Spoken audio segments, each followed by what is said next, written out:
Meus queridos e minhas queridas, sejam muito bem-vindos aqui a mais um vídeo do Magna, plataforma de curso online aqui da Rivers. Eu não sei aonde você exatamente agora está vendo esse vídeo, né? Eu vivo emprestando esse vídeo para fazer umas aulinhas lá do canal da Rivers também, mas independente.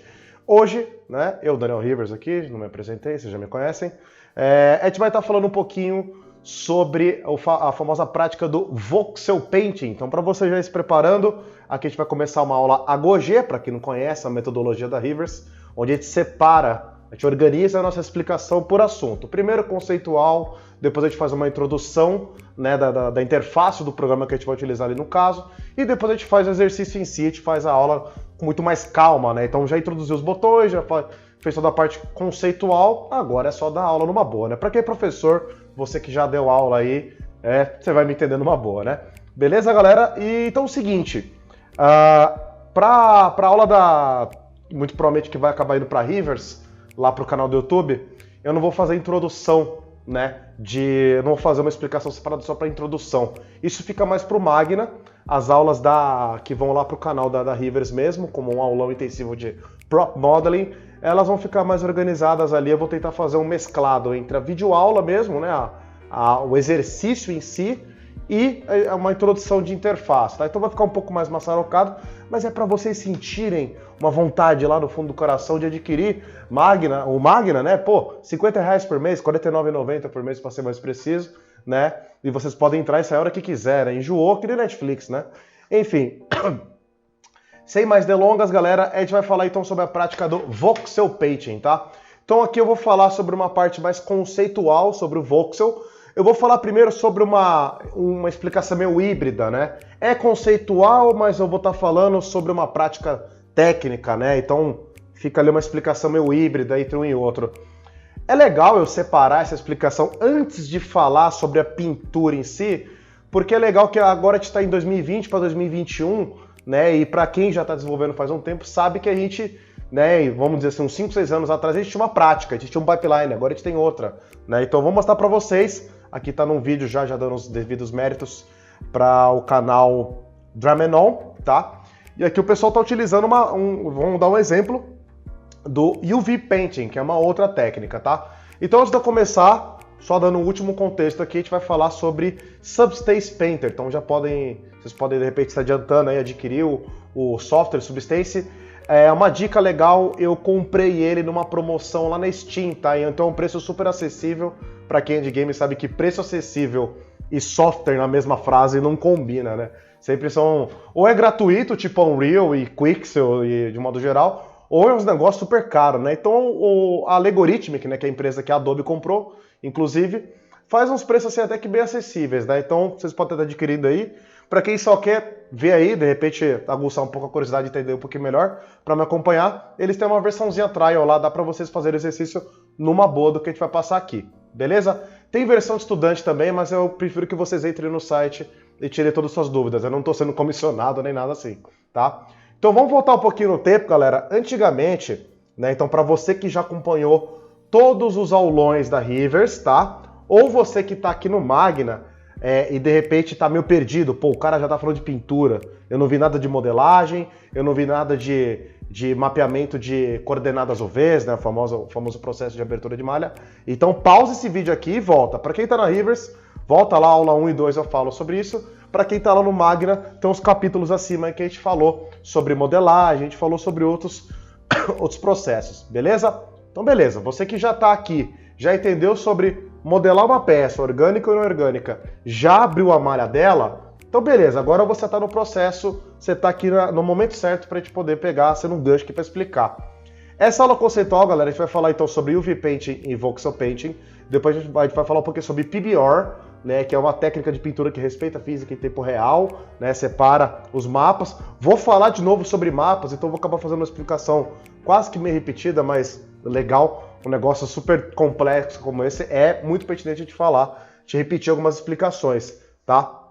E vou falar sobre uma coisa que eu já vi, olha, é muito raro eu ver uma boa explicação sobre isso, vou tentar fazer, vou dar meu melhor para fazer uma boa explicação, que é fazer com que as pessoas entendam direitinho essa leitura de mapas. Pô, tem mapa que dá para você coordenar só por escala de cinza, e tem outros malditos que não, tem que ser os três canais lá de cor ligado para você conseguir a melhor representação. Eu vou dar meu melhor aqui para tirar todas essas dúvidas, maravilha? Então partiu, galera.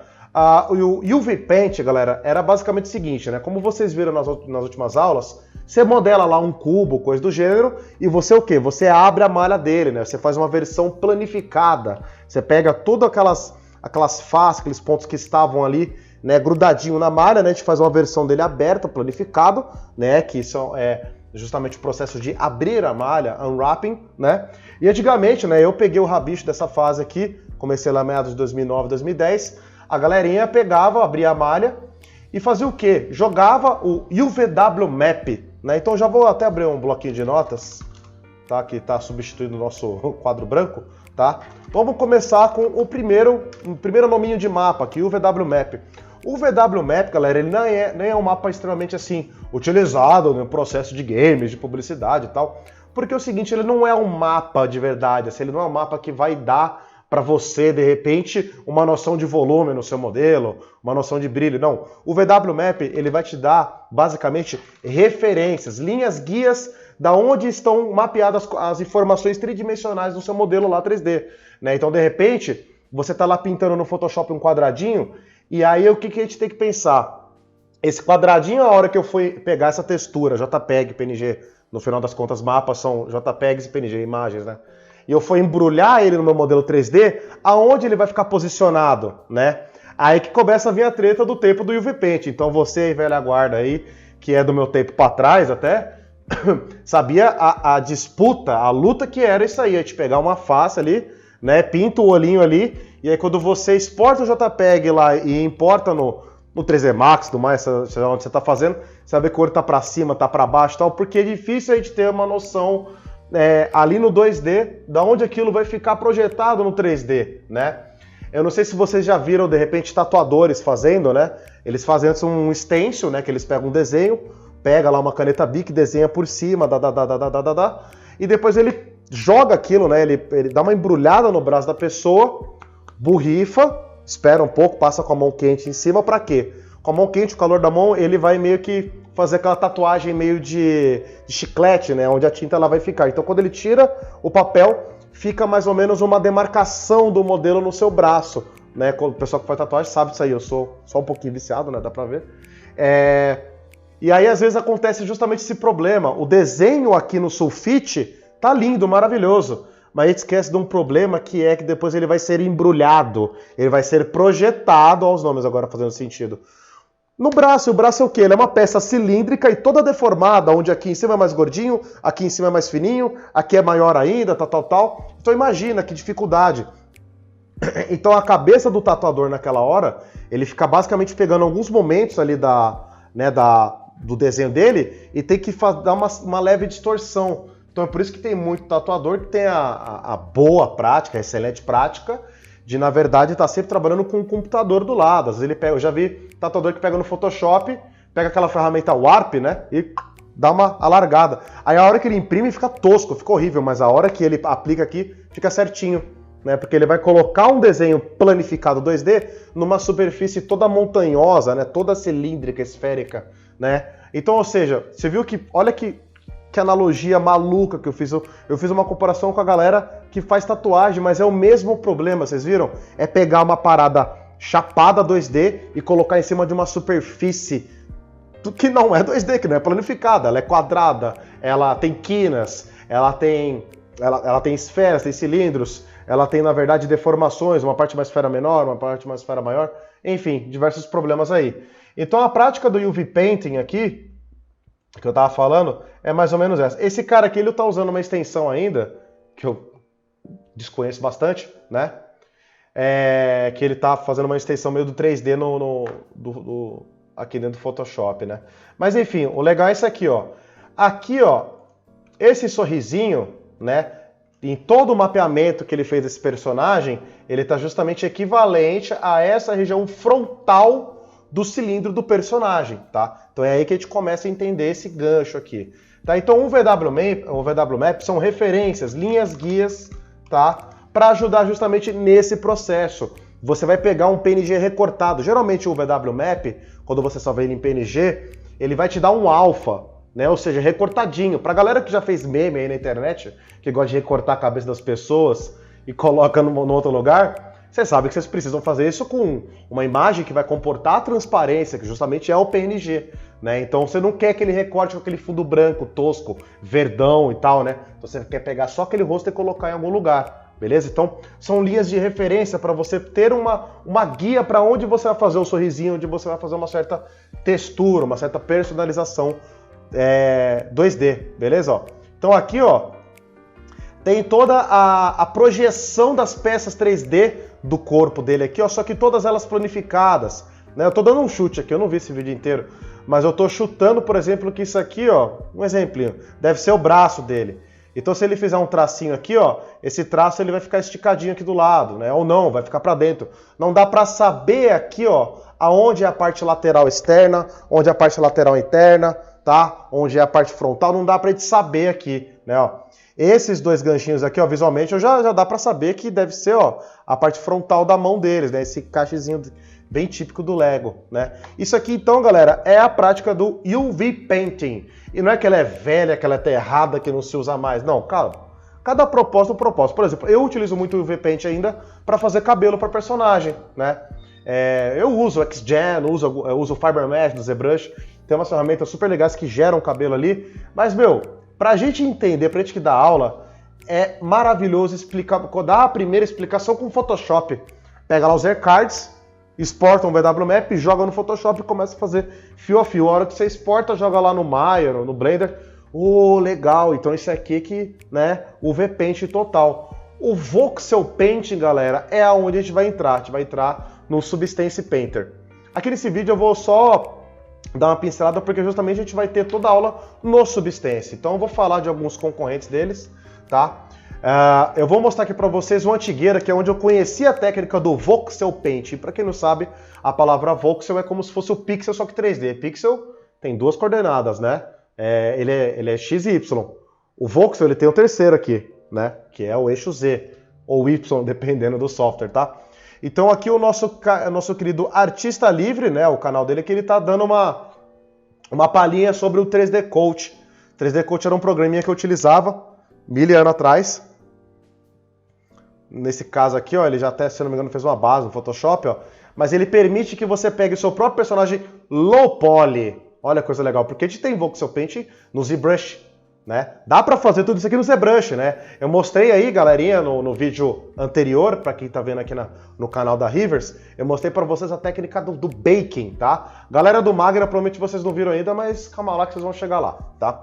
Então, o baking, a gente pegou um modelo high poly, né, lá do ZBrush, com trocentos mil polígonos, e colocou ele na mesma posição do que o low poly que estava com informações de UVs, né? E através do baking a gente projetou todos os volumes para o low poly, através de um mapa de normal, né? Se o high poly também tivesse pintado, dava para eu pedir uma base color, dava para pedir um mapa de cor, né? Tudo aquilo que tiver no high poly dá para você pedir, tá? Então, ou seja, ali você consegue. Então, o high poly, lá no ZBrush, no Mudbox, vocês também, no Blender também, vocês podem estar realizando um Voxel Painting, só que no modelo High Poly. O 3D Coach, ele trouxe a novidade para nós aqui, o grande tchan dele, foi que era no Low Poly, você tinha feito a retopologia, abriu a malha, barará, e podia pegar um brush, configura lá, tal, pega lá, para quem manjava desenhar, né, fazer sombra, luz, e pintava tudo ali, né. Então isso aqui que eu trabalhei muito com jogo para celular, a gente pintava tudo já numa parada só, né? Daqui a pouco eu vou falar sobre mapas, né? Mas esse cara aqui a gente pinta cor, já pinta sombra, já pinta luz, já pinta meio que tudo, volume e tudo mais, né? Que fazer joguinho para celular meados de 2011, 2012 era bem econômico, era modelinho de personagem de 200 polígonos, um mapa só, com uma textura só, nada de normal map, você é louco? Não. Depois que a gente podia colocar normal map e specular, pô, tecnologia, né? Mas enfim, aqui a gente poderia pegar um modelo low poly, bem low poly mesmo, e tá ali pintando por cima, um monte de informação ao mesmo tempo, né? Aí o que acontece? O Substance Painter, que é o que eu quero apresentar para vocês, ele trabalha com a mesma tecnologia, tá? Ele tem uns adereços a mais. Eu vou parar minha explicação de 3D Coat por aqui, porque eu não sei mais nada. A última versão que eu utilizei, vocês viram, foi em meados de 2013, 2014. Depois que eu conheci o Substance Painter, foi amorzinho à primeira vista, não usei mais, né? Então, ou eu fazia a cor direto no próprio ZBrush, ou eu fazia no Substance Painter, tá? Temos também o Mari, acabei esquecendo aqui, ó. O Mari, eu praticamente nunca usei esse software da Foundry, tá? Eu sei que é extremamente utilizado, né? Tem uma galerinha aí de peso do cinema que utiliza ele, tá? Vou só apresentar para vocês e falar, ó, te vira, eu não conheço muito sobre Mari, assumo. Um carinha que eu torço bastante para crescer é um que também realiza voxel paint, que é da Quixel. Para quem já tá acompanhando de repente as aulas aí no canal da Rivers, estão acompanhando de segunda, quarta e sexta, aulas de Unreal com o mestre Rafael Medeiros Lima, né? E ele mostrou, inclusive, eu tô gravando esse vídeo aqui numa segunda-feira, a aula de hoje que ele postou foi justamente sobre isso, sobre o Megascan, que são peças tridimensionais, tá? Com texturas que já foram geradas a partir de uma fotografia tridimensional. Então ele fornece para você mapa de cor, mapa de volume, mapa de brilho, de reflexo, por aí vai, através de uma fotografia 360 graus, né? Meu, maravilhoso. E aí é o seguinte, o Megascan é um banco de dados, o Bridge é o cara que faz ao pé da letra uma ponte do banco de dados para o seu programa, para o Unreal, para a Unity, tanto faz. E tem o Quixel, que o Quixel ele é o concorrente aí do 3D Coat, do Mari, do Substance Painter e tal, que ele realiza uma pintura em cima de um modelo low poly, né, com material aplicadinho ali e tudo mais. Você pode, que nem a gente estava vendo lá no 3D Coat, né, configura o pincel e pinta ali, né. E essa configurada de pincel, por isso que eu quero, né, daqui a pouquinho tá emendando e explicando isso aqui um pouquinho melhor. Mas o pincel você pode colocar outros mapas, você pode colocar volume, você pode colocar brilho, reflexo, sombra, transparência e por aí vai, beleza? Então temos o Quixel aqui, Mixer, ele é gratuito, tá galera?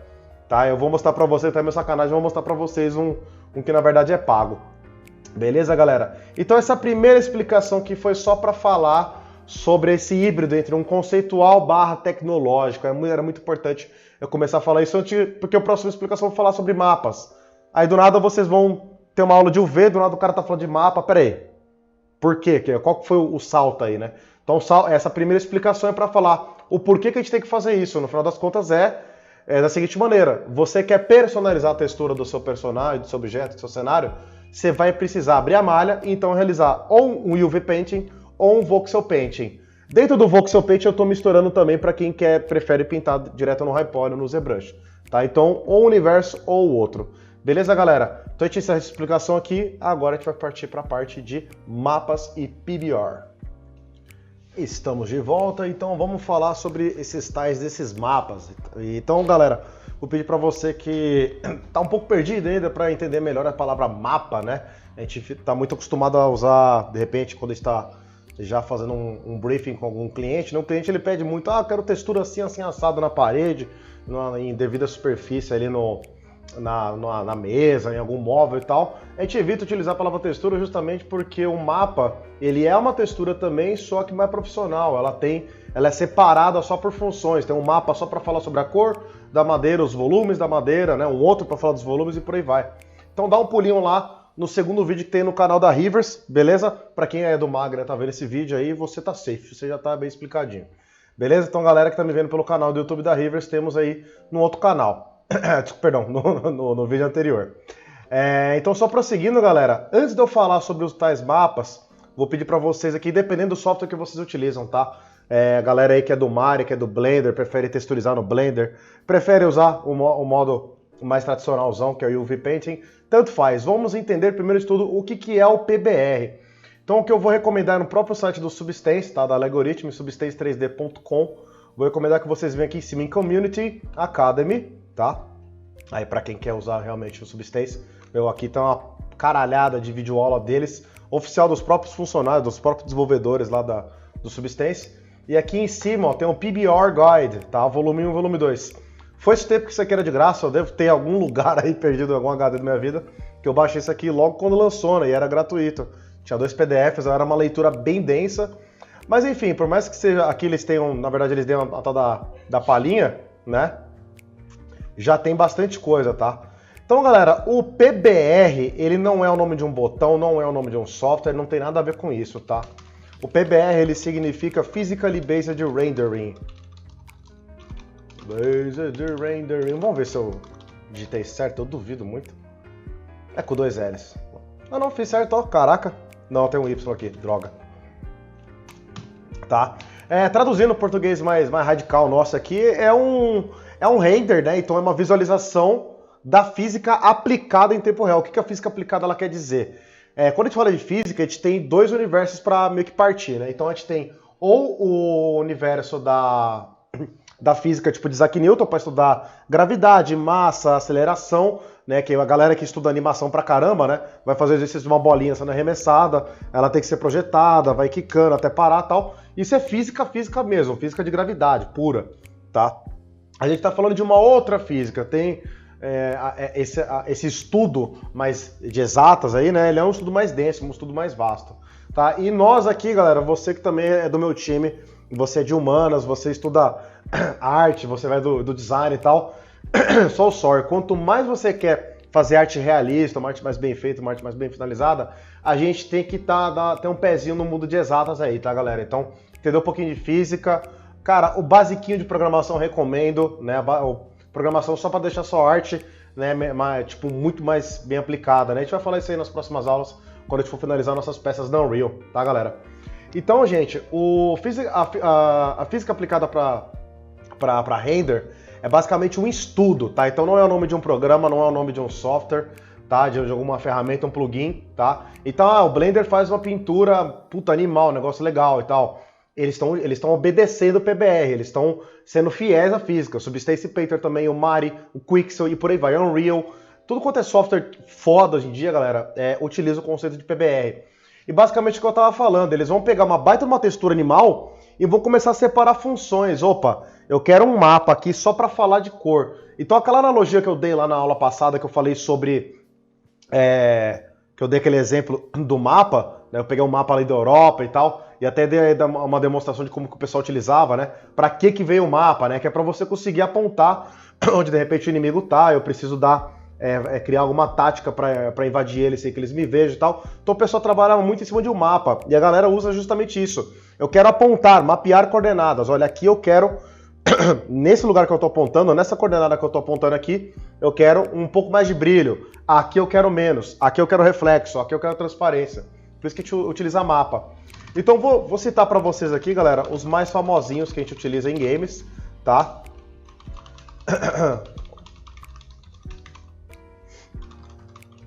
Beleza? Se eu for lembrando de mais algum aqui, tá? Temos o Ambient Occlusion e... Temos mais, tá? Eu vou colocar alguns extras aqui, ó.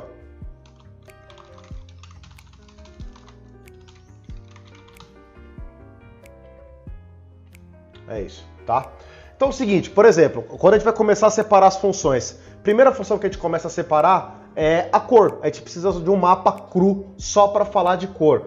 E cor a gente está falando de cor chapada, galera, variação de tonalidade de cor, né? Então vamos supor que eu pego aqui, ó, uma textura de madeira, né? Vocês vão reparar que temos muitas informações para poder olhar daqui, né? Então a primeira coisa que a gente olha é que são ripas de madeira. E eu consigo identificar que uma ripa está posicionada mais ou menos próxima uma da outra, porque eu consigo enxergar o volume baixo, a tal da parte mais talhada, o encaixe. Aí o que acontece? Para a gente conseguir enxergar isso é através de variação de sombra. Aqui toda madeira, inclusive com toda a sua variação, né? Aqui é uma madeira um pouco mais escura, aqui um pouco mais clara, todas elas são mais claras do que esse fecho preto, nessa linha preta que tem ali entre elas. Ali é justamente a parte da sombra, então muita coisa sobre volumetria, você conseguir olhar uma textura, ela é 2D, mas você consegue identificar que tem volume nela, isso é através de luz e sombra, tá, galera? Por isso que a gente separa cor de sombra. Então basic color ou albedo, como o brasileiro já chama mesmo, tá? Eles são mapas responsáveis só por cor, tá? Somente cor. Nada de luz e sombra. Sombra, galera, ficou lá para o Ambient Occlusion, tá? Que o lance dele é justamente o contrário, ele é somente sombra. Sombra e as suas variações, tá? Então sombra não é um assunto só. Beleza que você pega lá obras como comic, mangá e tal, geralmente é um tom de sombra só, 2, 3 no máximo. Vamos sempre estudar do realismo para trás, né? Mas é muito mais treta, a gente tem muito mais assunto para abordar num realismo do que, de repente, num cartunzinho mais simples, né? Não que um cartoon é mais simples, tá, galera? Não é isso que eu tô falando. Muito pelo contrário, a galera de cartoon tem que estudar realismo pra caramba para conseguir, na verdade, converter, para fazer uma interpretação artística cartunesca, né? Simplificando o traço, né, deixando ele um pouco mais caricato, um pouco mais cabeçudão e tal, só que assim, você vai chegar perto, tem muito estudo de física ali, né? Então, variações de sombra, tá? E o AO, que é o nome mais prático que a gente utiliza dele, justamente significa Ambient Occlusion. Oclusão do ambiente, galera, a palavra oclusão vem de lugares que eles estão mais escondidos. Então, o legal é assim, você tá aí no seu quarto, muito provavelmente vocês devem ter algumas prateleiras aqui. Eu não tenho nenhuma prateleira próximo de mim, né? Porque eu tenho gato, o gato destrói tudo, né? Sobe tudo. E, enfim, quando você está no ambiente, tá lá desligadão, full desligado, zero luz, né? Você fechou a janela, então tá bem cavernoso o seu quarto. Ligou a luz, você vai conseguir enxergar a porra toda, beleza. Só que se você pega, de repente, uma prateleira, sempre fica, ó, até aqui mesmo, eu tô fazendo tô simulando uma prateleira aqui, dá pra ver que tem uma sombrinha aqui embaixo. A prateleira faz uma certa sombra, uma certa projeção, justamente porque a luz está posicionada em cima e a prateleira está contra ela, né? Está contra a luz. Então, justamente tudo que está abaixo dela vai gerar um tom um pouco mais escuro. Então, se de repente você tem, sei lá, uma caneca amarelona, que nem essa aqui, assim, ó, tá? Tem uma caneca amarela na prateleira de baixo e outra na de cima. A de cima, e as duas têm a mesma cor, a de cima vai estar um pouco mais clara, a de baixo vai estar um pouco mais escura. É devido a essa dissonância aí de luz e sombras, beleza? E nós aqui do 3D a gente separa, né? E o legal é que eu sei que separar numa escala de cinza, mas isso aqui fica para a próxima explicação. Aqui só vamos entender o que é cada um, tá? Então, voltando aqui na parte de albedo, também temos variações de cor, tá? Então aqui, galera, ele ficaria só a variação mesmo. Esquecer totalmente volumes, né? Sombra e luz. Ó, isso aqui, ó, já é uma textura que ela tá aqui, ó, expondo pra gente toda a variação de cor com todas as suas fibras, né? Então temos alguns trechos que são mais claros, alguns são mais escuros e coisa do gênero, né? Isso aqui é só cor, tá, galera? Como eu tava falando lá na primeira explicação, né? Tempo lá de que o mercado mobile, né, tava mais assim em ênfase, ele ainda tá muito em ênfase, mas é que justamente a gente não podia ficar fazendo mapas de 2K, um de normal map, outro de specular, outro de albedo e tal. A gente não podia, a gente tem que fazer um mapa, sei lá, de 512, de 1024, já com todas as informações juntas, né? Volume, sombra, luz, cor, tudo ali, né? O diffuse map, justamente, ele vinha com essa intenção, que ele era cor, mais sombra e mais luz. Consequentemente, se você coloca sombra e luz, você ganha um volume, tá? Colocou sombra e colocou luz, o que você está falando? Sombra é a parte que está mais escondida, luz é a parte que está mais próxima de nós, espectadores, nós usuários aqui, né? Então isso já gera uma certa percepção de volume. Olha lá que legal, beleza? Aí temos o tal do Normal Map. Normal Map ele é um cara já mais esquisitão, né? Porque toda vez que a gente vai aplicar o Normal Map são sempre imagens meio roxa, né? Esverdeada, azulada, um negócio meio esquisitão. O Normal Map, galera, eu vou explicar um pouco daqui a alguns minutos. Eu vou falar sobre como que o digital lê, né? Como que o digital ele pega uma imagem JPEG, né? Nós vemos uma imagem só e acabou. Tá? O algoritmo, o Robocopzinho, ele não vê dessa maneira. Ele vai olhar aqui, ele vai ver informações de 3 canais. E justamente esse tom que a gente está vendo aqui de bege, esse tom aqui mais acinzentado, escuro, tal, é justamente informação de escala de cinza somada, tá? Então a gente vai chegar lá já. Mas eu tô falando isso aqui porque eu preciso já dar um spoilerzinho que o Normal Map, ele pega os canais de verde e canal de azul da sua imagem e consegue fazer a interpretação de volume, tá? Aonde, de repente, um verde mais clarinho, tal, é um volume mais claro, um volume mais alto, é um volume que ele estaria em primeiro plano, mais próximo de nós, usuários. Aí, de repente, você pega ali um azul mais escuro, ele já é um volume mais baixo, um volume talhado, tá? Esses valores que eu acabei de falar, galera, eles podem inverter. É por isso que é chamado de OpenGL e DirectX, tá? Não tem certo, não tem errado. Tem aonde você quer aplicar esse ponto, acabou, tá? Então, o Normal Map, resumão claro, ele é um mapa que simula volumes, mas se apeguem nesse lance de simular. Ele não aplica de verdade mesmo, pá, né? Como é que você vai saber? Você vai pegar o seu modelo, você olha ele de frente assim, né? Pega aqui, caraca, ó, cheio de textura, né? Um tijolão em cima do outro e tal. A hora que você vai lá e dá aquela bisoiadinha assim de canto, sabe? Quando você consegue ver a silhueta do objeto, a parte planificada dele, você ao pé da letra você vê só um plano, saca? Aí você fica, caraca, você olha de frente tem volume, você olha de lado não tem mais volume. né? O normal map, ele brinca, vamos dizer assim, ele faz quase que uma ilusão de ótica, com essa brincadeira de verde e azul. Então, galera de humanas, é isso que eu tô falando. Um mínimo estudo de exatas já vocês ganham ao favor de vocês, tá? Tudo bem que, hoje em dia, na geração mais Nutella possível para aprender 3D, a gente tem a comodidade de só, aperta esse botão aí, confia no pai que o bagulho vai ficar bonito. Ok, dá pra ganhar dinheiro assim, vamos ser bem claro. Eu só sou a favor de você entender. Algum dia a vida vai trucar você na mesa e você vai precisar conhecer pelo menos um mínimo de algum algoritmo para conseguir fazer uma arte melhor do que você já está fazendo.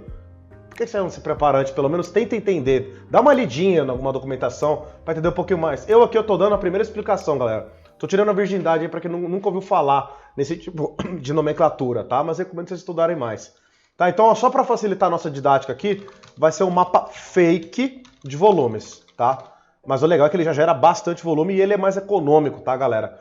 Porque, por exemplo, temos o Displacement Map, que é o irmãozinho do Normal Map, que são mapas que tem a ver com volumes. A gente falou agora de cor, de sombra e volumes. Pô, mas volume não tem a ver com luz e sombra? Tem, mas peraí, dá pra separar assunto. O PBR, o grande mestre da física lá, ele tá falando, peraí, dá pra separar pra cacete isso aqui por assunto.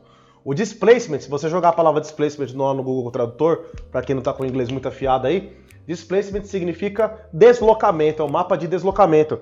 Esse cara aqui é mais ignorante, ele é um mapa que através de tonalidades entre preto e branco, ele consegue ter acesso à porcaria do ponto do seu modelo 3D, desloca ele para cima e para baixo, ele modela por você.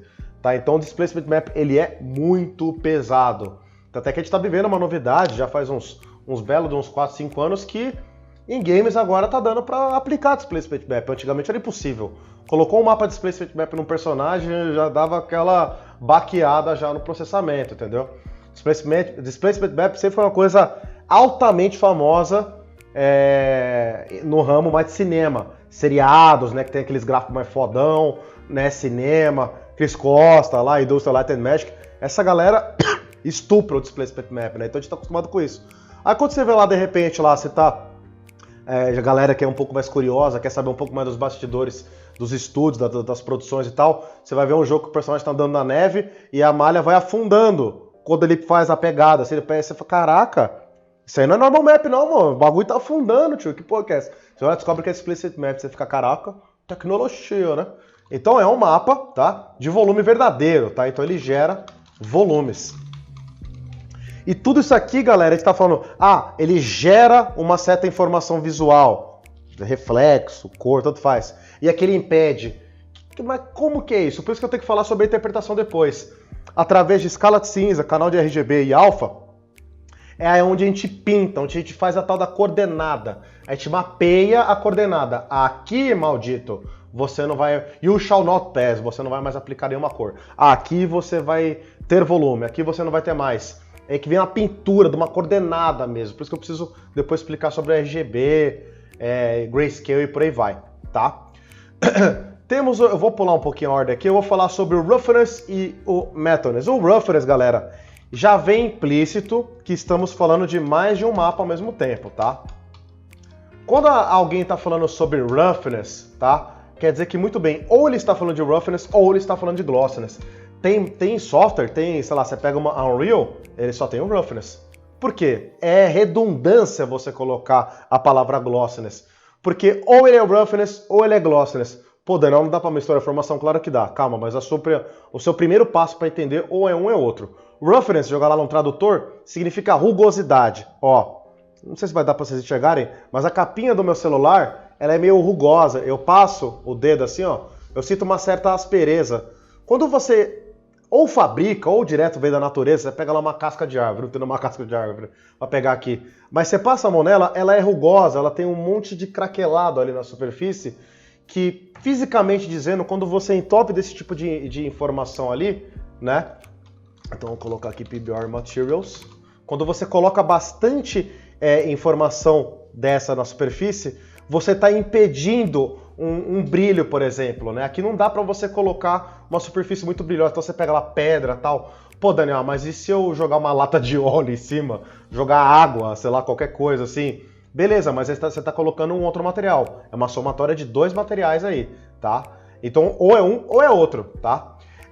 Já o Gloss, ele é meio que o oposto. Então, o que eu recomendo para vocês é sempre pegar a referência, tá? Da natureza. Tenta entender primeiro da natureza. Então, se você vai lá na natureza, você pega lá uma... sei lá... como que chama? Geleiras, né? Você pega uma superfície muito semelhante a uma pedra de gelo mesmo. Ali já é o contrário, são superfícies mais lisinhas, onde você consegue ver um pouco mais de brilho. Você não consegue se ver muito refletido, mas ela brilha. O sol bate, você consegue ver um baita feixe de luz assim, ó, ali projetado naquela superfície, né? Então, ou é um ou é outro, tá? Então, roughness, só traduzindo, ou a gente chama de rough, só, né? Já virou amigo íntimo já, tá? É rugosidade, tá? Não brilha. E aqui eu tô falando, galera, eu tô falando mais pelos extremos. É o legal de Substance Painter, Mari, Unreal e tal, a gente pode ir regulando. Eu quero botar um 0.325. Lógico, ele vai ficar um pouco opaco, um pouco brilhoso, né? Esse é o charme, né? E o Gloss, né? Amigo íntimo também, ele já tem brilho. Gloss, né? Brilho labial, né? Então a gente vai até remetendo um pouco as palavras aqui, né? Então ele brilha sim, beleza? Aí, galera, aí que vê o seguinte, o brilho, né, que no caso seria o Gloss, ele também está extremamente casado com o Metalness, que é um outro mapa, que ele também é chamado de Metallic. Tem alguns outros shaders que na verdade não chama nenhum nem de outro, mas vai chamar de Reflection ou Reflectivity. Não vou lembrar agora. Mas tem a ver com reflexo, que é justamente você refletir, tá? Então são superfícies que você consegue refletir o cenário. Aí, na verdade... Aí que tá, né? Você quer aplicar um certo mapa, ele vem com um time de informação junto. Esse aqui você, por exemplo, vai ter que ter um cenário literalmente em volta. E não é só colocar um monte de asset ali em volta. Não. Às vezes é colocar a porra de uma imagem HDRI, né? Para quem não conhece as imagens HDRI aí, ó, eu vou recomendar HDR Raven, tá? É um sitezinho HDRI Raven, H-A-V-E-N. Tem muita imagem paga e muita imagem que não é. Mas aqui eles têm as verdadeiras imagens que são 360 graus, que você coloca como se você está numa Unreal da vida, numa Unity, você pega uma esfera, pede para renderizar o lado de dentro e aplica uma textura dessa, né? Quando você traz a esfera direto da própria engine, ela já está com as coordenadas bem mapeadinhas, né? Então você consegue numa boa aí tá aplicando esse tipo de informação. Eu não sei o que está acontecendo aqui. News Gallery. Tá. HDRIs, all. Eu peguei bastante imagem já daqui, ó. Tá, e são essas imagens que estão aqui, aqui atrás. Então dá uma olhadinha aí, vocês mesmo que estão com um pouco mais de liberdade aí, tá? Dá uma olhada, vocês vão conseguir extrair muito mapa bacana daqui, tá? Então reflexo, transparência. Aliás, agora ficou faltando eu falar sobre transparência. Aí temos o refraction. O refraction, galera, ele na verdade vai falar sobre a tal da transparência, ou opacity, tá? E galera, aqui eu tô só dando um pitaco em cima, tá? Dá pra falar mais. Metalness, ele tem um estudo de Fresnel também. Não falei nada sobre Index of Refraction ou Reflection. É só pra gente entender o que é cada mapa, que eu vou começar a pintar esses mapas. Eu quero que vocês entendam bem do que eu tô falando, ó. Tô pintando cor, tô pintando reflexo, tô pintando isso e aquilo. É só pra ficar bem claro, tá, galera? E o emissivo, por final, ele é um mapa que a informação de cor que você colocar nele, né, sabemos, né, então você que de repente já estudou um pouquinho de design digital, os canais de cor eles são interpretados de 0 até 255, né? Quando você coloca de repente no canal de Red 1, 2, 3, você vai ver que ele já vai ficar vermelho. Só quanto mais você vai apelando, você vai ver que ele vai começar a fazer um efeito meio neon. Então ele imita uma emissão de luz, mas ele imita, tá, galera? Não é a mesma coisa que você pegar uma spotlight e colocar na superfície. Não, nada troca uma luz de verdade, tá? Isso é só pra quebrar um galinho, assim, de repente tá fazendo um joguinho de nave e tal, e tem um monte de luzinha lá nas navezinhas e tal. Você não precisa ficar colocando um monte de spotlight que essas porra pesam em tempo real, né? Então você coloca mapinha emissivo que, vai que vai. Beleza, galera? Gente, expliquei aqui o que é o PBR. Então o PBR, no final das contas, é esse conceito, essa somatória de diversos mapas, e a gente coloca isso nos nossos... a gente vai aplicar isso nos nossos modelos, vai ser uma excelente prática a gente entender direitinho o que é cada um. E dá pra te ligar e desligar. Isso aqui no final das contas, é botão, galera, que a gente aperta, que a gente liga e desliga eles nos programas. Beleza, galera? Então, isso aqui foi a segunda parte. Vamos para a saideira aí, antes mesmo da gente começar a falar sobre o exercício em si. Até mais. Fala, meus queridos e minhas queridas. Então vamos finalizar esse conceito para partir logo para a mão de obra. Aí estamos falando demais, mas isso aqui vai valer muito a pena para vocês, tá, galera? Exemplinho aqui, gente, para conseguir entender o algoritmo, né, de leitura, né? Então, nós lemos as imagens de um jeito, a gente olha para a imagem de um jeito, só que esses benditos desses caras que a gente gosta tanto, como Photoshop, Substance, Unreal, eles olham para as imagens de uma forma completamente diferente. São máquinas, são algoritmos, tá, gente? Então, eles vão olhar de uma maneira completamente diferente. Então, para a gente conseguir entender isso de uma vez por todas, vocês não precisam fazer exatamente o que eu estou fazendo aqui.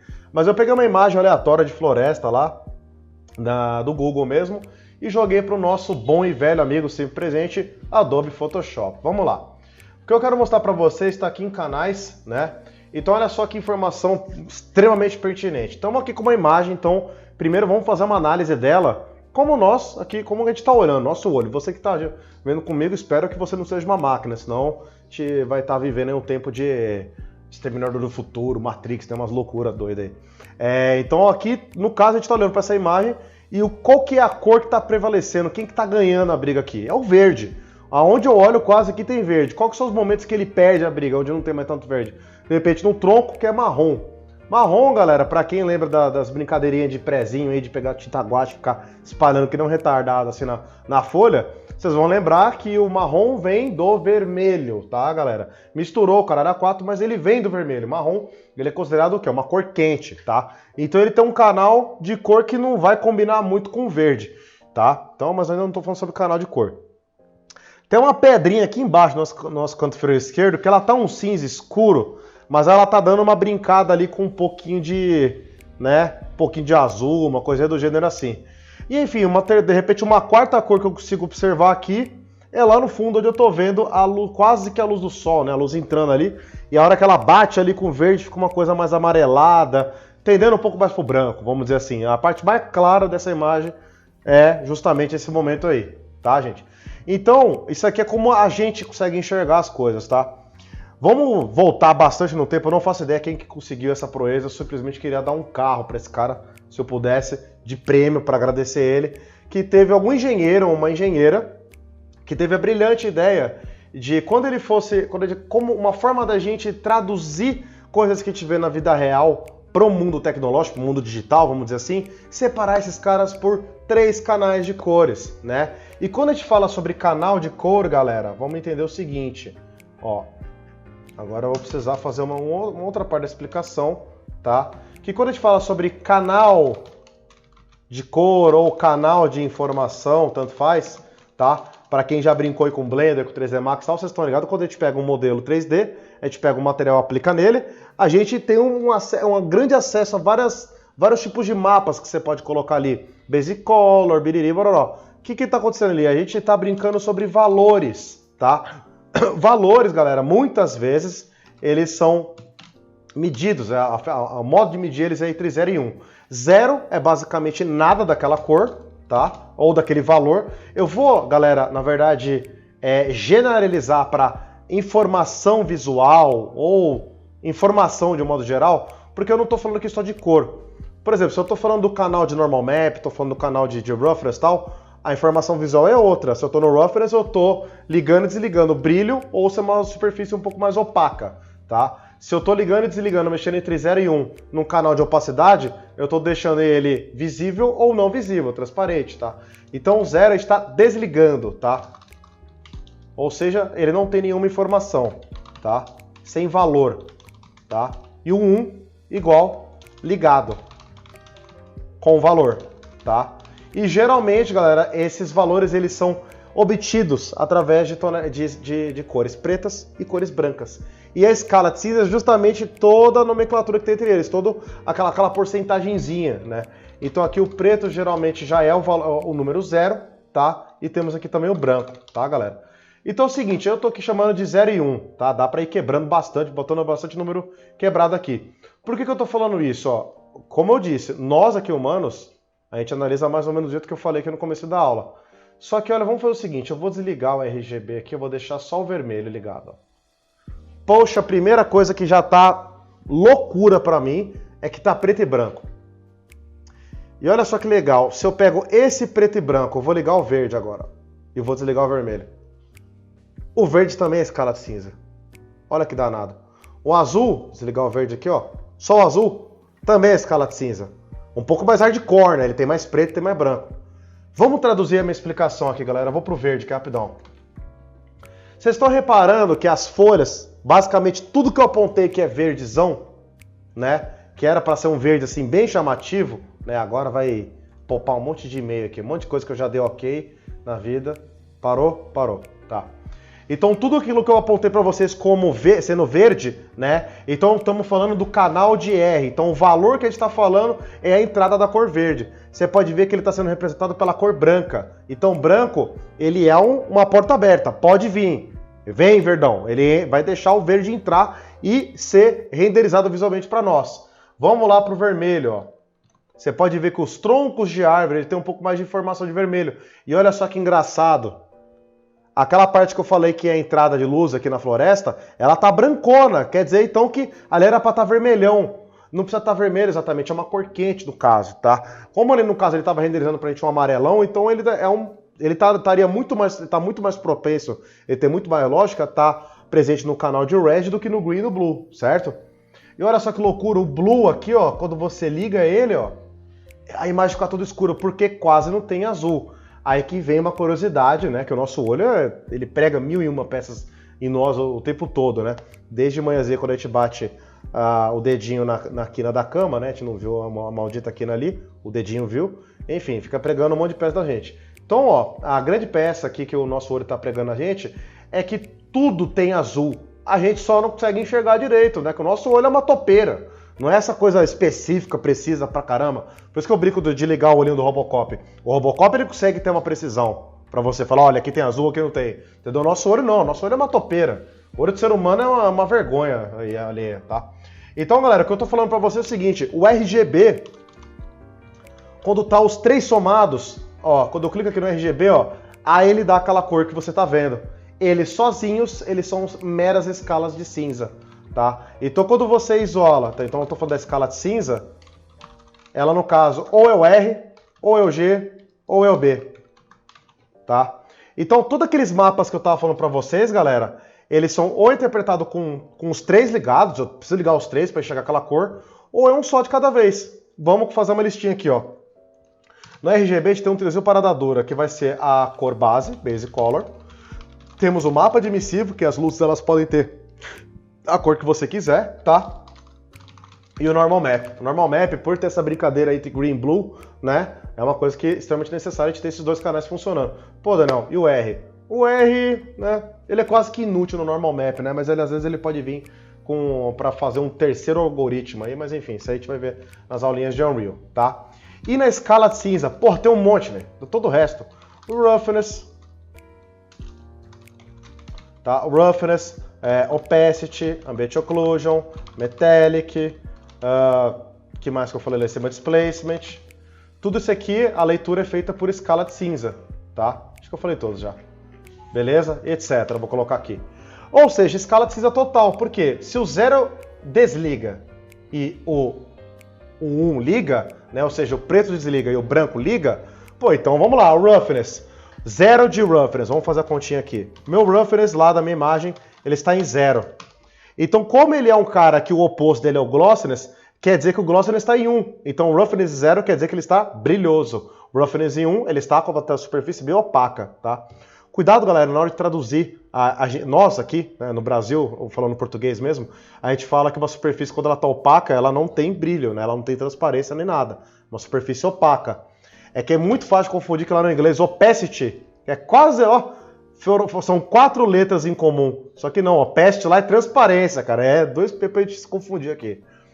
Usando o opacity mesmo, trocando um pouco de assunto aqui. O opacity 0, a superfície, você enxerga ela. Opacity em 1, você está permitindo que a opacidade chegue lá no talo, então ela vai ficar transparente. O único chatonildo aqui que troca, que ele é o cara que quer ser o bonitão, que troca a informação, é o Ambient Occlusion. Mas por quê? O Ambient Occlusion é sombra. Sombra tende a escurecer tudo, então a gente tem que inverter, tá? Você quer colocar sombra, você deixa o valor dele em 0. Ele é o único que é invertidão, tá? Beleza, galera? Então esse aqui é o modo de ler. Acho que só saideira para eu falar para vocês. O Opacity, na verdade, o recomendado dele, deixa eu tirar ele dessa lista aqui. O recomendado dele é colocar ele no canal de Alpha. Não falei para vocês aqui do Alpha, nessa explicação aqui, tá? Mas o Alpha, ele é quando basicamente você pega aqui, ó. Deixa eu destrancar. Para quem tá acostumado com Photoshop, né? Pega uma borracha dessa aqui, ó. E eu quero exportar com esse furo aqui no meio. Eu tenho que fazer o quê? Salvar ele como PNG. Por quê? O PNG, ele vai acessar o RGB, né? Ou seja, todas as cores que tiver presente, mais o Alpha. Então, geralmente, o modo de leitura de imagens com Alpha como Opacity é um RGB mais A. Ou só o Alpha, né? Mas geralmente é RGB mais Alpha. Beleza? Por que eu tô falando isso, galera? Na aula de Substance, vocês vão reparar que é possível eu usar uma tecnologia chamada Package, que é quando é o seguinte, quando eu estou exportando essas texturas aqui, é muito legal exportar uma textura de cada vez, um mapa de cada vez, um mapa de albedo, um mapa de normal map. Só que você para e pensa, se a gente está falando de economia, em games a gente economiza pra caramba informação. É possível pegar 3 mapas que são interpretados em escala de cinza e colocar numa imagem só. Então você pega uma imagem, por exemplo, JPEG, e pede para o Substance lá, por exemplo, compactar lá, ó. No R você vai colocar Ambient Occlusion, tá? No G você vai colocar, sei lá, Roughness, tá? E no B você vai colocar Metallic. Se é tudo escala de cinza, show de bola. Porque justamente quando a gente precisa que uma cor seja renderizada, a gente precisa do RGB numa só. O que acontece que o pessoal às vezes faz um conceito aqui, às vezes é fazer, por exemplo, no RGB, numa imagem só, uma imagem, o que ele faz? Ele junta 3 canais para, sei lá, fazer o color, o albedo, né? E no A do alpha, ele coloca o opacity. Então, se tem transparência no mapa dele, ele coloca no alpha. Maravilha, galera? Bom, encerramos aqui essa explicação, tá? Então, para quem é Magna, fica aqui comigo ainda, que a gente vai ter uma baita de uma aula aqui de texturização, tá? O Magna desse mês a gente vai pegar a personagem. E para quem está me acompanhando pelo canal da Rivers, fique comigo que a gente vai texturizar o escudão, beleza? E recomendo que um conheça o outro aí, né? Galera que tá me vendo na Rivers, cria vergonha na sua cara aí, rapaz, ou moça. Assina aí pelo menos um mesinho do Magna só para conhecer a nossa didática, tá? E galera do Magna também, pô, é o conteúdo de graça que tá lá, que eu tô disponibilizando no YouTube. Maravilha, gente? Então, partiu os estudos aí, é nóis. Fala aí, pessoal, então... Prosseguindo, vamos para a nossa aula técnica até que enfim, tá? Fechei aqui minha tela de welcome. Eu tô com o Substance Painter versão de 2020, tá? Eu comprei ele esse ano mesmo, maravilha. Vamos que vamos. Então a gente vai começar a nossa cena, galera. Então vamos misturar minha explicação um pouco aqui, introdução de interface, com um pouquinho já da parte mecânica mesmo, né? Deixa eu começar a fazer o nosso exercício. Então o Substance Painter, galera, não dá para fazer o que dá para fazer muito o que é muito software dá para fazer, você pega um modelo ali, padrão ali, começa a pintar em cima. O Substance Painter, você tem que trazer um objeto, tá? Então, File New, então a gente vai começar com um objeto. Então essa telinha, ó, ela já vai dar pra gente o nosso template. Por enquanto a gente está trabalhando com PBR, Metallic Roughness. Se ele está dando Metallic Roughness, quer dizer que ele está permitindo que ou ele tenha transparência ou não, reflexo ou não, ou se ele vai ser brilhoso ou opaco. Basicamente já é tudo que a gente precisa, tá? Por hora, vamos deixar assim, no final a gente vai trocar. Inclusive, tudo que está nessa tela inicial dá para trocar depois, tá? Então, File Select aqui, ó, eu vou estar selecionando, tá? O escudinho que a gente estava utilizando até agora. A gente vai colocar o Low Poly, tá, galera? Tá? A resolução aqui, ó, eu vou falar uma coisa maravilhosa que tem sobre o assunto de resolução no Substance Painter, que chama Upscaling, já vou chegar nisso aqui. Então aqui a gente pode deixar 1024, depois dá para mudar, e sim, ele adapta para você numa boa. Nós aqui, que a gente já tem um normal map já pronto, o que a gente vai fazer?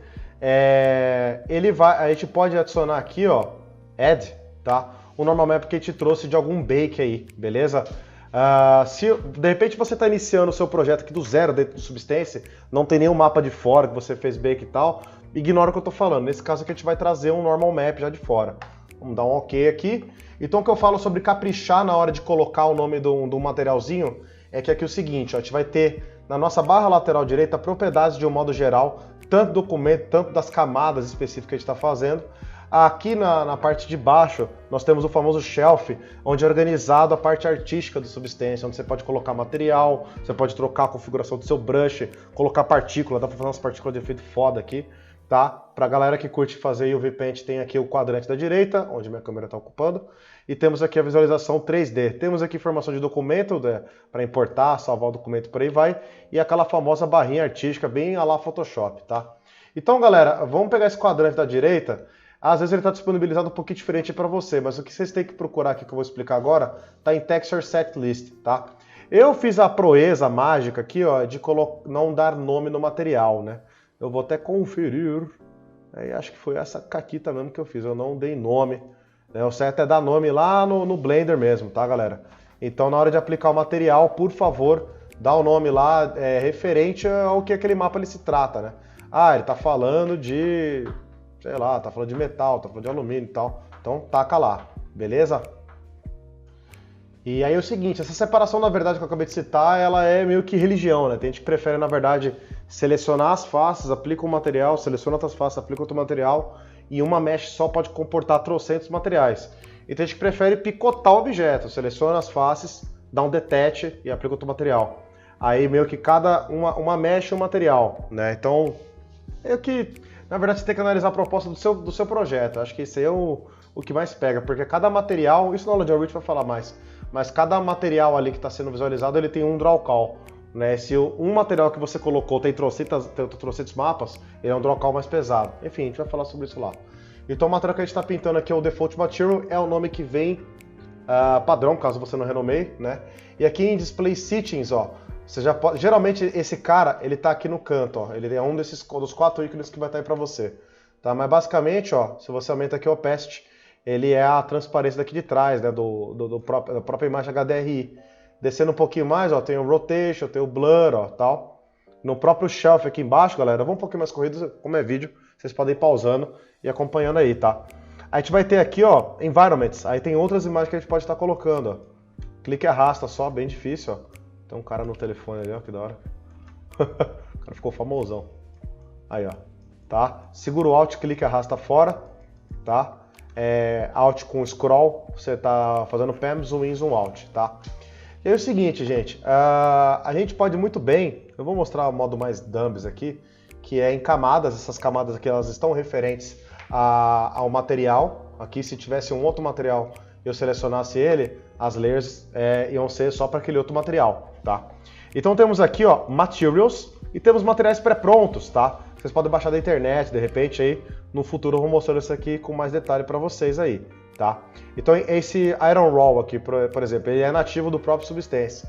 Dá para você clicar e arrastar nele, ó, lá para Layers, ó, e ele vai virar como se fosse uma textura que você está aplicando nele inteiro, tá?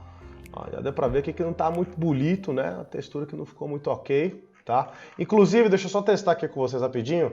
Texture Set Settings, vocês vão colocar aqui em Select Normal o Normal Map que vocês carregaram, tá? Ó. Aí, ó, tá lá, ó. Beleza? Esse aqui é o Normal Map que vocês exportaram lá do próprio... que vocês pegaram do bake feito pelo ZBrush, tá, galera? Então, beleza. Deixa eu tirar esse cara aqui que tá vergonhoso. Para tirar, né? Seleciona ele e vem aqui no listinho. Vou mostrar para vocês, ó, que na real, o Normal Map ele fica no material, tá? Ele não fica aqui nas layers. Vou mostrar para vocês uma maneira que eu curto bastante, que é fazer tudo por Fill Layer ou por Paint Layer. A Fill Layer, ele é o famoso baldinho de tinta lá do Paint mesmo, aquele antigueira mesmo, tá, ó. E aí é o seguinte, quero já aproveitar e mostrar para vocês, quando a gente está selecionando uma camada, tanto Fill, tanto a Paint Layer ela é quadriculadinha assim, ó, vocês têm aqui as propriedades. E nas propriedades, ó, vocês têm os materiais, os mapas que vocês querem ligar, ó. Então, ó, cor, rough, metal, né?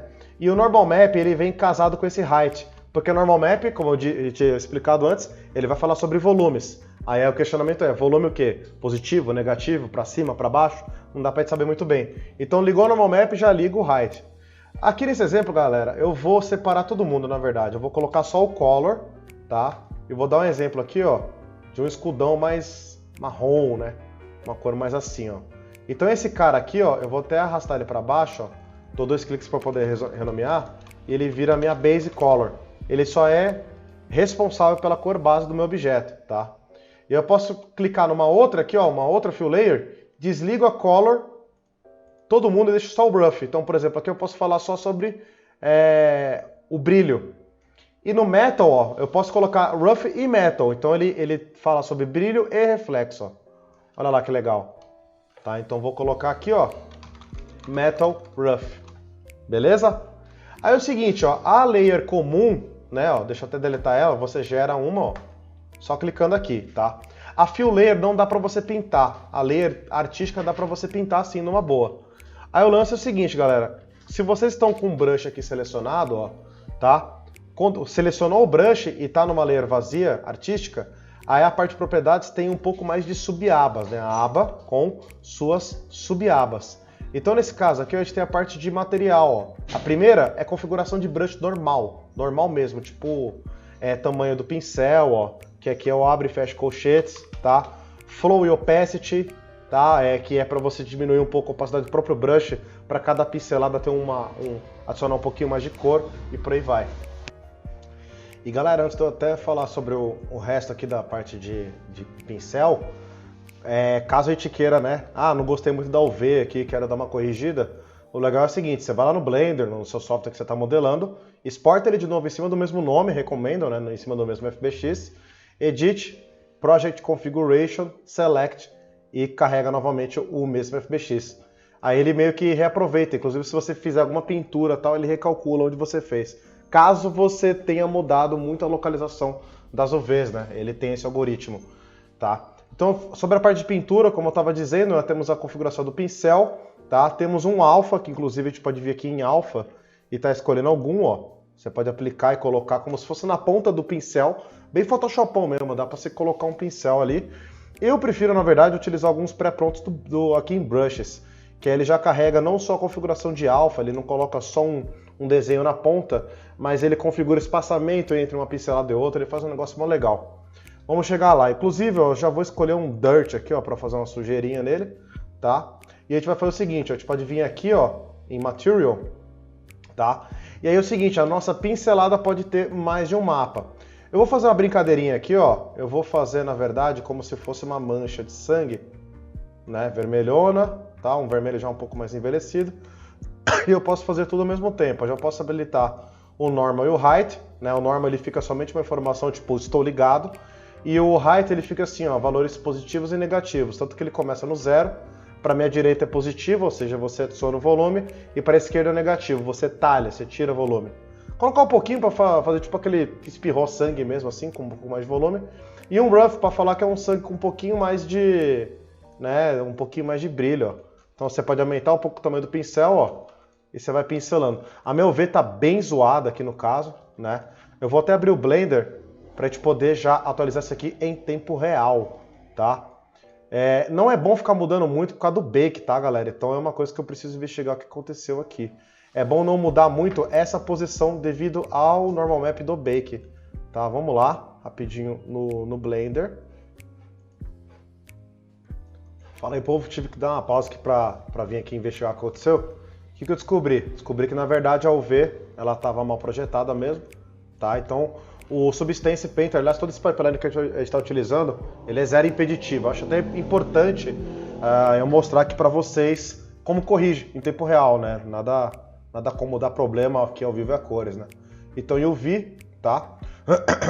Cube Projection, tá? Ele foi atualizado, só que, na verdade, eu não posso ficar tirando ele muito de cima daquela projeção antiga que ele estava, tá? Então, meu papel aqui agora é meio que selecionar ele por inteiro, tá? A time inteira dele, ó, e mais ou menos corrigindo para que ele fique no mesmo local. Qual que é a minha diretriz? Qual que é o meu melhor plano para eu conseguir fazer isso, né? Eu posso apertar Ctrl I, ainda põe um pouquinho com o Blender, se eu não me engano, só para eu poder inverter a minha seleção, é Ctrl I, tá? Ó, e eu tenho mais ou menos essa direção aqui, ó, Ctrl I, opa. Aperto um Ctrl A de vez em quando, né? Olha lá, dá pra ver que ainda não tá 100% alinhado, tá? Vou aumentando com a escala. Só para não desfazer. Eu posso pegar e fazer do zero, só que eu vou ter que fazer o bake novamente. Não é um problema, tá? Temos aqui esse camarada ainda, que eu não sei quem que é ainda. Enfim, estamos mais corretos, tá? Essa lateral toda aqui, ela ficou meio esticada, tá? O certo é a gente meio que refazer ela. Só para eu dar seguimento aqui, ó, vamos ver se isso aqui já deu certo, né? Vamos um problema de cada vez. Export FBX, tá? Magnitude, isso aqui é o Low Poly, Selected Objects, não esquecer. Então, uma coisinha de cada vez. Vamos reimportar esse cara aqui sem perder muito nossos desenhos, tá? Então, vamos supor que eu peguei já no Brush Layer, tá? Vou mostrar para vocês um algoritmo maravilhoso do Substance, ó. Eu vou pintar, ó, não tá com a melhor disponibilização aqui, ó, tá meio esticado, ó, não tá muito legal, né? Quando eu coloco um pouco de brilho, fica mais evidente ainda, ó. Ó lá, tipo, ele esfrega na sua cara, você errou, maldito. Ó lá. Vou colocar um Metallic agora. Não. Metallic não é assim. Tá? O volume, então, ó. Normal e height. Height é volume positivo, justamente. Ó lá. Fica bem evidente, né? Beleza. Ajustei a nova malha aqui. Ajustei a UV. Então, Edit, Project Configuration, Select. Acho que a minha câmera pegou aqui, né? Mas... ó, Select, tá? Magna Shield, ok. Vou lá, ó. Então ele conserta para você, beleza? Ele meio que pega, ele reestrutura por você. É um dos algoritmos maravilhosos que eu queria mostrar para vocês, que ele meio que recalcula. Se for necessário, galera, refaça o bake, tá? Não tem nenhum problema.